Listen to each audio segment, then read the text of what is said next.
இன்றைக்கி என்னமோ தெரியல, பட் இது மே தான். பட் ரொம்ப நல்லா இருக்குது கிளைமேட்டு. உங்களுக்கு தெரியுதுல்ல இந்த லீவ்ஸ்லாம் ஆடுறத வச்சு எவ்வளோ நல்லா இருக்குது கிளைமேட்னு. Usually I am not into taking vlogs or anything, but எனக்கு உண்மையாகவே ஏதாச்சும் கிளைமேட்டோ உண்மையாகவே இந்த மதியான டைமில் கிளைமேட் நல்லா இருந்துச்சுனாலும் I love to take videos. இன்றைக்கி என் காலேஜில் அட்மிஷன் போயிட்டுருக்கு. ஸோ இந்த யூஜி ஸ்டூடெண்ட்ஸுக்கெலாம் 12th முடித்த உடனே அட்மிஷனுக்கு வருவாங்களே, அது நடந்துகிட்ருக்கு.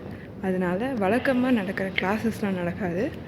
அதுக்கு பதிலாக இந்த மாதிரி அட்மிஷனுக்கு எல்லோரும் அவங்க பேரண்ட்ஸோடு வர்றது, அட்மிஷன் போடுறது, இந்த மாதிரி விஷயம்லாம் நடக்கும் இன்றைக்கி காலேஜில். ஸோ நான் இப்போ என்னோடய டிபார்ட்மெண்ட் வாசல்லேருந்து இந்த வீடியோ எடுத்துகிட்ருக்கேன். இது காலேஜோட வியூ நல்லா இருக்குல்ல. எப்போவுமே இந்த கிரவுண்ட் ஃபுல்லாக வெயிலாக இருக்கும். என்னடா இது ரொம்ப வெயில் அடிக்குதேங்கிற மாதிரி இருக்கும். பட் என்னமோ இன்றைக்கி நல்லாயிருக்கு.